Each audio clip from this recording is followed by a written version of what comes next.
If you've been using Quick Magic for your AI mocap workflows, hold on tight, because animation-based model v2.0 beta just dropped in February 2026, and it's a massive leap forward.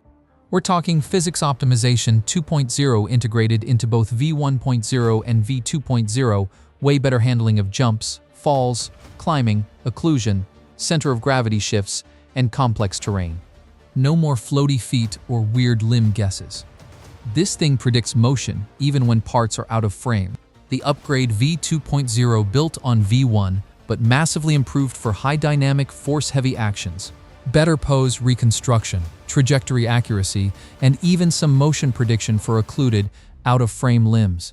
Both now run with physics optimization 2.0, which means more grounded, realistic motion with less manual cleanup.